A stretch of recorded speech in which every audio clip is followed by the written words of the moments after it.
शंकर जी का साथ लाने का आशय है कि ब्रह्मा जी सृष्टि के रचयिता है ब्रह्मा जी। तो संहार करता कौन है? महादेव जी, मृत्यु के देवता है वो। इससे ये पता चलता है कि जन्म के साथ साथ मृत्यु भी अवश्य होती है हर किसी की। और मृत्यु के देवता को दिखा देना जरूरी है ताकि रावण वरदान की शक्ति का दुरुपयोग न कर सके। रावण वरदान की शक्ति का दुरुपयोग न कर सके, इसलिए मृत्यु का स्मरण करना भी जरूरी है। ब्रह्मा जी बोले ये तो असंभव है, ये तो असंभव है कि आपकी मृत्यु ना हो। ये महादेव खड़े हैं, इन्हीं से पूछ लो, ये इनके डिपार्टमेंट का काम है। रावण करने लगा तो फिर ब्रह्मा जी बोले इससे हम एक संशोधन कर सकते हैं। बोले इसमें एक संशोधन हो सकता है कि तुम जैसे ही मरना चाहो वैसे मर सकते हो, तुम जिस प्रकार मरना चाहो वैसे मर सकते हो, लेकिन मरोगे तो जरूर, मरना निश्चित है। तुम ना मरो ये असंभव है। तो कहा ठीक है, बानर मनुज जाति दुई बारे, बानर मनुज जाति दुई बारे, हम बानर और मनुष्य के हाथों मरे। ये रावण ने कहा। ब्रह्मा जी बोले ठीक है, एवं ऐसा ही होगा। फिर ब्रह्मा जी कुंभकर्ण के पास गए। कुंभकर्ण को देखा इतना विश्वास का है, बड़ा आश्चर्य हुआ।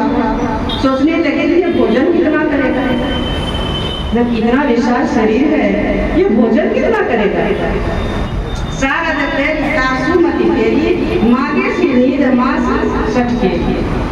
ब्रह्मा जी ने सरस्वती जी को प्रेरित कर उसकी ऐसी बुद्धि बदलवाई कि मांगना तो चाहता था कुछ और, लेकिन मांग बैठा कुछ और, मांगना चाहता था कुछ और, मगर माता सरस्वती ने उसकी बुद्धि ऐसी भरी कि मांग बैठा कुछ और।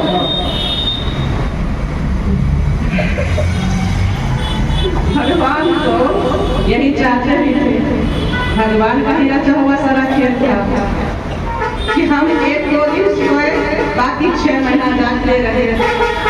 ये बात बैठा हुआ, मात्र 1 दिन सोए और 6 महीना तक जागते रहे, ये मांगना चाह रहा था, लेकिन उसके विपरीत 6 महीने की नींद मांगी और मात्र 2 दिन जागे, उल्टा मांग लिया। अब ब्रह्मा जी विभीषण के पास गए। विभीषण पास मुनि कहे पुत्र वर मांगो, तेरी मांगे फलवंत पद कमल अमर अनुराग। ब्रह्मा जी कहने लगे हैं पुत्र वरदान मांगो। तब विभीषण जी ने भगवान के चरणों में छल रही प्रीति मांगी। विभीषण ने छल रही भगवान के श्री चरणों में प्रीति मांगी। ब्रह्मा जी घटा लेकर चले गए। मैं तनु जमंदोदरी नामा, मैं तनु जमंदोदरी नामा, परम सुंदरी नारी सलामा, परम सुंदरी नारी सलामा। मैं दानव की पुत्री मंदोदरी ने, रावण का विवाह मंदोदरी से हो गया। अपने विवाह के बाद दोनों भाइयों का भी विवाह करा दिया। यक्षों की बसाई हुई नदी लंका पर अपना अधिकार जमा लिया। रावण ने अपना अधिकार जमा लिया, यक्षों को भगा दिया और स्वयं वहां का राजा बन गया। अब जैसे ही रावण गद्दी पर बैठा, इसने अत्याचार करना प्रारंभ कर दिया। कहने लगा ब्राह्मण भोजन, हवन, यज्ञ, श्राद्ध इन सबको बंद करा दो। रावण सबको ये आदेश दे दिया कि ब्राह्मण भोजन, हवन, यज्ञ, श्राद्ध इस सबको बंद करा दो। कि इंद्र सिद्ध मनुष्य देवता नाग सभी के पीछे हटपूर्वक पड़ गया। किसी को भी चैन से नहीं बैठने दिया, किसी को भी नहीं। जहाँ जहाँ भी गाय ब्राह्मण निकले उन गाँवों को नगरों को आग लगा दी जाती है। पूरे गांव में पूरा गांव में आग लगा दी जाती है। शुभ आचरण को नहीं दिखाई देता ही नहीं था। इस प्रकार भ्रष्टाचार हो गया कि धर्म का पालन करना तो दूर, कानून से सुनने को भी लोग तरस गए थे।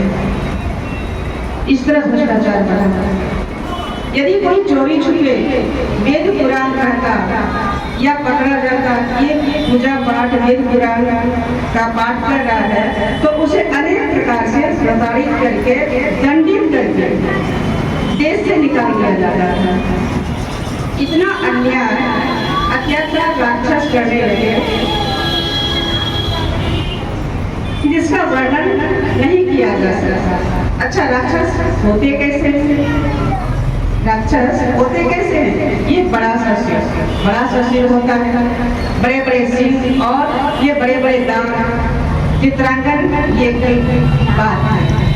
भगवान शंकर कहते हैं कि जो जन्म देने वाली माता को ना माने, जो जन्म देने वाली माता को ना माने, जो पिता को ना माने, जो गुरुदेव को ना माने, जो देवताओं को ना माने, जो अपने से बड़ों को ना माने और सज्जन लोग साधु पुरुषों की सेवा ना करके उल्टा उससे सेवा करवाए। हे भवानी, जिसके ऐसे आचरण हो, जिस मनुष्य के ऐसे आचरण हो, ऐसे प्राणियों को ही राक्षस समझना चाहिए। अच्छा, एक बात बताइए, आप लोग यहाँ पर जितने भी माताएं बैठे हैं, आप लोग दीक्षा ली है? गुरु दीक्षा ली है? कौन कौन लिया? नाम बताइए।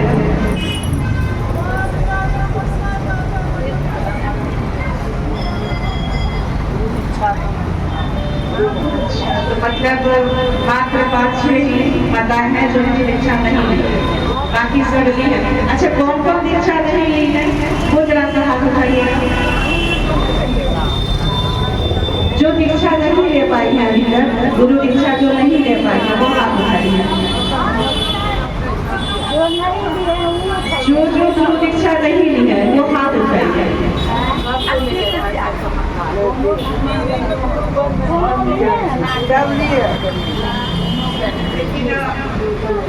गले में तो हम किसी का भी कंठी माला नहीं देख रहे,